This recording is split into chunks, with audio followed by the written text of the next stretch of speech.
Welcome to Obstacle Running Adventures.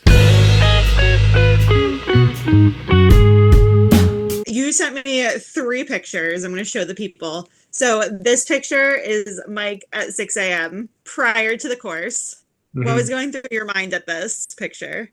That I'm not as nervous as I should be. I've never felt this calm before a race, is what I was telling people, and that was weird for me because I'm before a 5K, I've got some bowel issues and everything. This race, I felt calm. I've never felt calm before. And then when you came through at 2:06 for your transition, I got this picture. Yep, I was hurting. My quads and my calves were like burning out. My inner quad, like inner thigh, like those muscles were getting weak, and I knew that was a bad sign. So yeah, I was hurting, but and wet, but I enjoyed the snacks and the brief break in the transition period.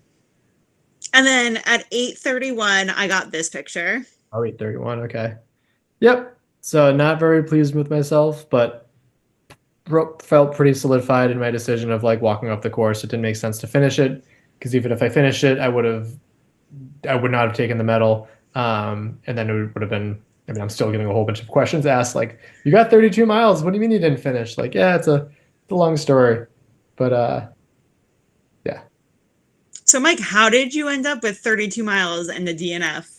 Yeah, penalties, penalty loops. See, I wasn't able to do the fact that it was raining didn't help, but also the fact that I'm not great at obstacles. So, where did I fail? I failed. I didn't even attempt Olympus. I just went straight to the penalty loop because I've never been able to do that, not even in the rain. No, when it's not raining. And then I failed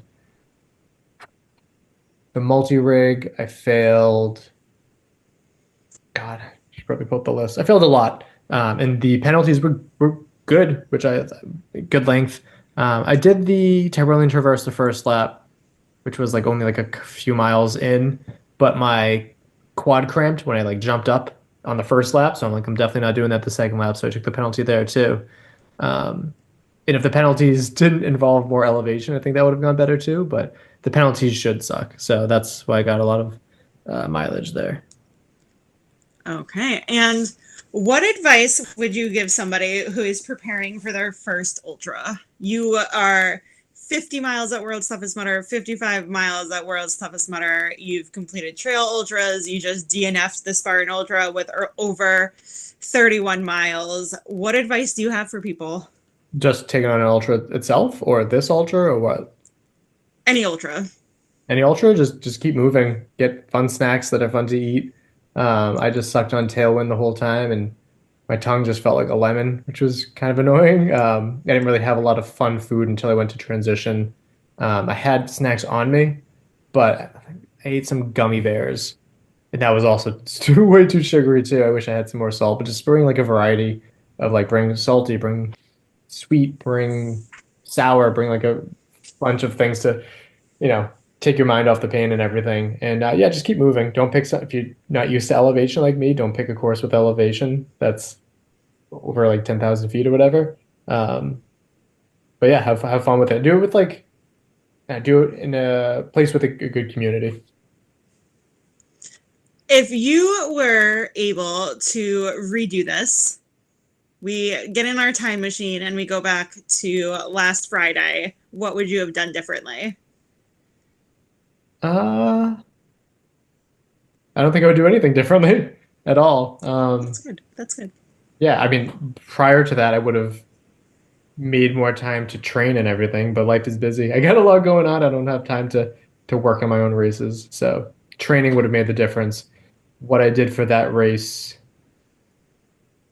I don't think I would have changed anything because I'm glad that I took it on. I'm not glad that I DNF'd, but with the rumors, and I should look into this too, of like this being like the last time the venue is going to be used potentially. I also think that it's a mistake in people realizing that it's going to be a different fall version, and I think they go back and forth. But I'm glad that I got to experience it. Um, Even knowing that I would DNF, I think I still would have gone through the motion of it. Got some good training, I guess. But yeah, no, I don't think I would change anything. Will we be seeing you at the next Spartan Ultra next April in New Jersey? Oh, not a chance. That was my initial reaction, because it's not even like, oh, people are like, oh, you have something to prove now, and yes, but also the time that would take for me to not be like I'm already very slow, like at a base level, and so with the elevation, it gets slower. The training that I'd have to put into that to get faster and to let the elevation impact me less isn't worth it to me. I am interested in doing some other Spartan Ultras that don't have that crazy elevation because again, the mileage doesn't bother me. I can go for a long time. Um, and so I've been talking to some people and they suggested some other ultras in the fall. So I might do that, but yeah, I don't really think I have any interest. And I mean, quite frankly, I'd rather be I'd rather be doing the podcast, interviewing people, spending time, and that would have helped the show more. And to me, that's everything. All my importance in OCR right now is the show and building that up and getting more of the community involved and trying to like make more of a difference in the sport than my own personal race. I do want people to know that you did train for this. You didn't just Oh yeah, like, that's a good point. Yeah, so I've been training for this race specifically for months, but the time that I'd given my coach for like availability, I would train from anywhere from a half hour to an hour and a half a day. So it was a lot, but it wasn't the elevation just wasn't. Yeah, I wasn't ready for that. it's also hard because we don't live where there's elevation. Yeah, so I went to We drove. Oh, God. I went to Blue Hills and we did 3 hours of ascending and descending. And